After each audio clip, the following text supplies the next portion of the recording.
Well, story time continues. So I have come to speak the truth and to set the scales of justice in their proper place among those who have no voice. That comes from the Pert M. Heru, the book of coming forth by day. You know what your open enemies call it? The Egyptian book of the dead. Our Our culture is one of life and expansion, life after life. God did not create death.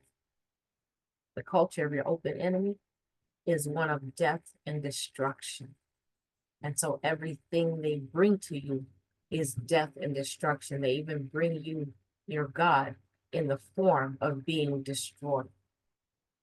They talk about he died and he shed his blood for you, but they hold up the murder weapon. They hold up the murder weapon with him hanging on the murder weapon. But we've been so blinded that we cannot see. Been so blinded by the brain poisoning, not brainwashing, because brainwashing would mean that your brain is clean. It's clear. So you'll be able to see what you see, what's there. You will be able to hear what is actually being said.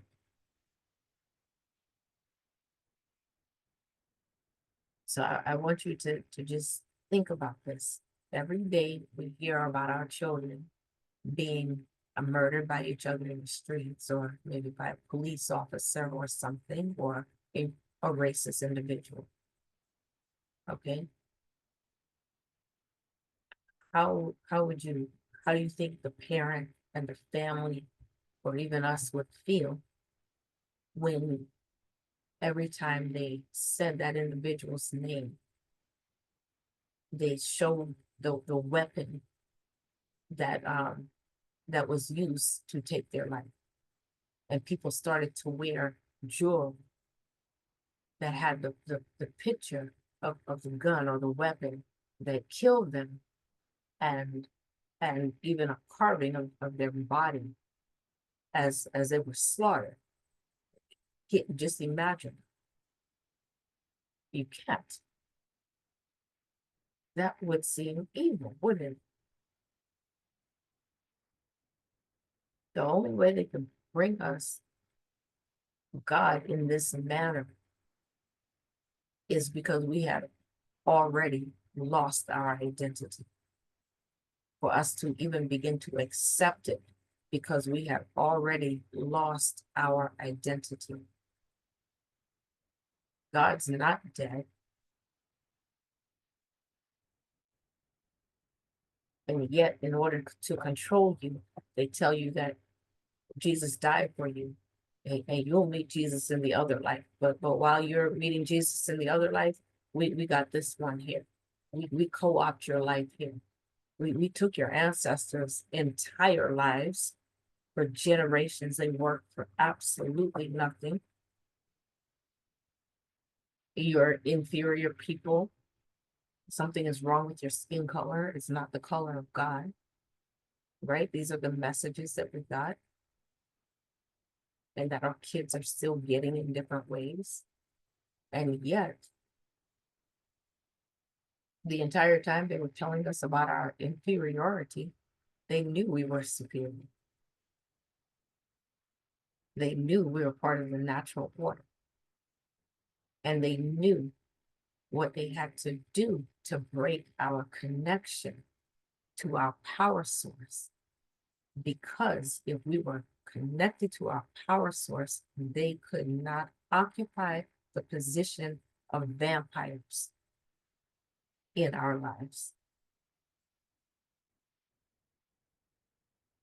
They didn't just take this life, they've taken your future lives. What do I mean by that? They corrupted our traditions. They corrupted our text written in stone on those walls in ancient Kemet. You can still go read them today. But in the Bhagavad Gita, in the Buddhist text, Hinduism, Sufism, these different religions, Islam, Christianity. They took information from the titles of our deities, from the description of their personalities, and they created these different characters and gave them storylines, inserted them into history, as shocking as it sounds. And they finally, within the past couple hundred years, were able to get a hold on the minds of our people after all of this time, having us believe these lies, having us believe that our family members on the other side, when they speak to us, we're hearing demons. We didn't walk imbalanced in this world. The reason the ancestors factor in so prominently with us is because we have known from near the beginning of time that when our family members leave here, it's a gateway to life on the other side. And when they leave there, it's a gateway back here. And so there's a continuity of life, just like we see the seasons change, just like we see the trees grow and the leaves and the buds and the fruit grow. And there comes a time where the tree appears to die. The tree didn't die. It's going through a phase and a season. And the fruit and the leaves and the buds, all of those things will come back. That's the natural order. There's a natural order. There's a cycle. Everything is cyclical. But they wanted to remove our power source. So they removed the knowledge of reincarnation from the Bible.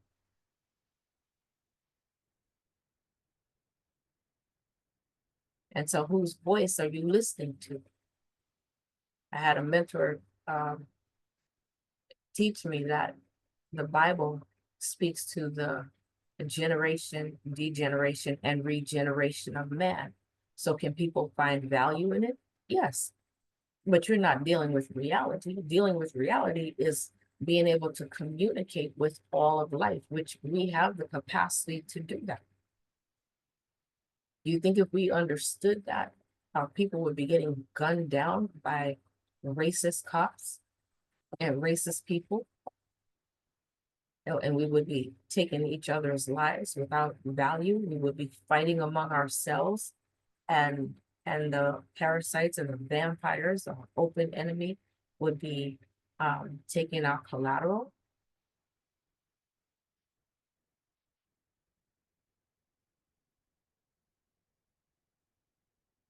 I remember I was raised a Seventh-day Adventist, went to Seventh-day Adventist schools for elementary school and for high school.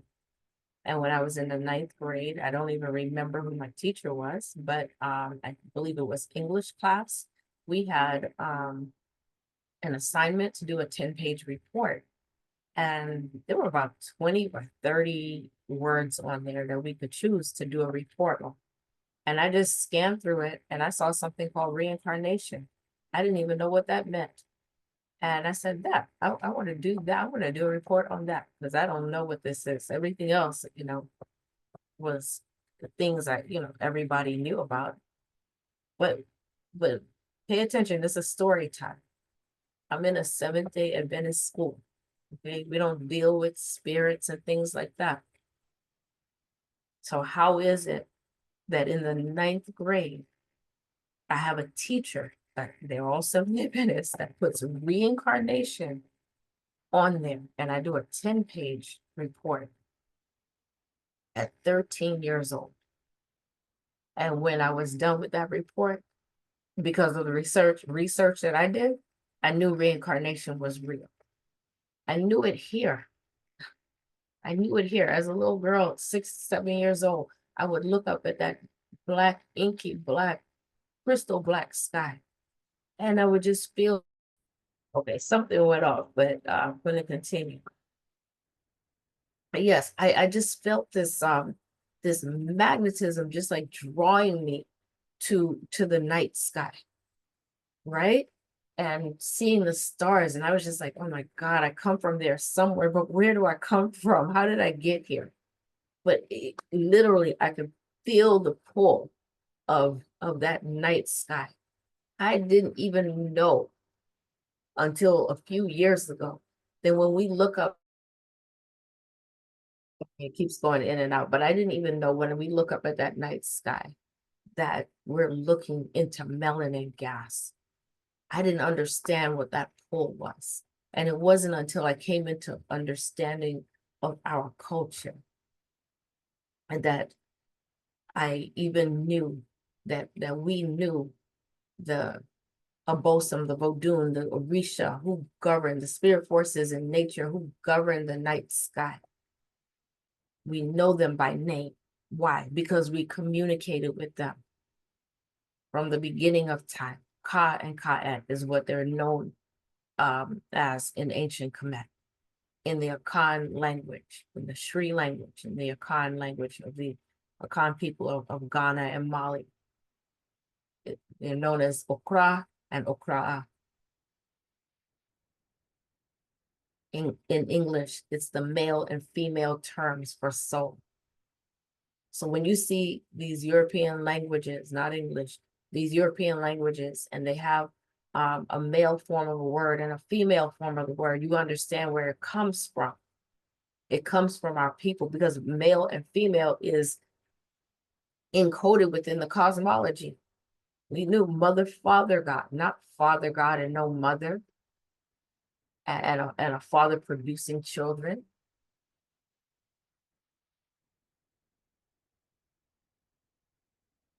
But doing that report, I can remember stories of these, and we know in India, they supposedly believe in reincarnation. But these white men went back in the, I think it was like the 40s or 50s. They went over there and people were very poor because they had been there as well. The white people had been there and, you know, destroy civilizations wherever they go, leave the majority of people poor and destitute. But they went there and they were looking for stories of children who were reincarnated. They wanted to see, you know, was there any validity? And they came to different families who these little children, as soon as they could speak, was talking about their previous family. And there apparently was some kind of unfinished business. One little girl was talking about how she there was some money that she had hidden in the floor of the place where she and her husband lived in, and she worked in where did she work? Her family had a shop, and somebody came in there and they shot her in the head, and she died. So she didn't tell the husband that she had been saving up this money, and she knew that he really would need it.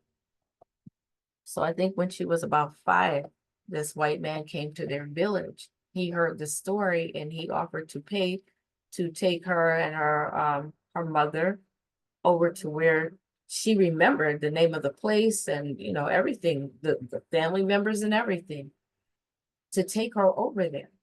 So they travel quite a distance and they go there. And the family, although again, they're Hindu, so they believe in reincarnation, they didn't believe that this child was their family member reincarnated. And so they were asking her questions and she could answer, but none of them were believing. And then when they brought her husband and she saw him, she whispered something in his ear, and it was something probably sexually or something that only he and her would know. And she and so then he was convinced that this little girl was his wife come back. And so together they went upstairs in the place where they lived. And sure enough, there was a rug over a little hole in the floor where she had been stashing some money. And she was able to show him, see the money that I wanted you to have this money. Then the family was convinced. And what they found after that, you know, they said goodbye and everything. the little girl, once that was done, she never had a desire to see them again. Like it was complete. So it was story after story. I had to do research and write a 10-page paper, story after story. It's a lot of snow outside, beautiful. Story after story of these little children who didn't have any belief system because they were too small. And from the time they could talk, they seemed to be very agitated and very bothered about something with their family, like they needed to be with their family. And so that's what these men, these two men, I think, who wrote the book, or yeah, at least wrote one of those books. They were telling stories of their journey. I remember writing that. I was 13. When my mom read the paper, she said it woke something up in her, and it literally changed her trajectory. She literally stopped going to church. She had already been feeling something like they're just regurgitating information over and over. I'm not learning, I'm not growing. But she said that sparked something in her and sent her on her own spiritual journey. So again, if we don't know who we are, and our open enemy knows exactly who we are, and that is why they keep their feet on us. But even that, all we have to do is stand up. All we have to do is be willing to listen, be willing to hear. We're at war. we're the target, but we're not on the right playing field. We're not even playing on the right team. We don't even know what the teams are. You think the enemy is your friend. You think you're praying to the same God. The deception is deep. And I remember in worship, my mom would always say something in Revelation in the Bible, like in the last days, even the very elect would be deceived. And when I came into knowledge of our traditions and our culture and who we are on this planet, I saw why even the very elect would be deceived. Because I remember her telling me all the time, if I leave church, she was telling us, my sister, my brother, and myself, if I ever leave church, don't follow me. Don't follow me. Listen, this is in the preface to the ISIS papers by Dr. Welsing. She said, I hope that with this knowledge, the world's non-white people, Black, brown, red, and yellow, will work more effectively to neutralize this global and most monstrous form of injustice and chaos. Any person not interested in a definition, analysis, and deeper understanding of worldwide white supremacy must have an interest, conscious or subconscious, in maintaining the same. You get it? What did she say about white people? Anybody that classifies themselves as white, they have these certain patterns of behavior, whether conscious or subconscious. And so any of us that do not have an interest in even understanding what it is she's talking about, she's saying, has an interest, either conscious or subconscious, in maintaining the status quo. It's time to wake up, family. It's time to wake up. We are the answer. We are the solution to the end of this injustice that has taken over the planet like a virus out of control.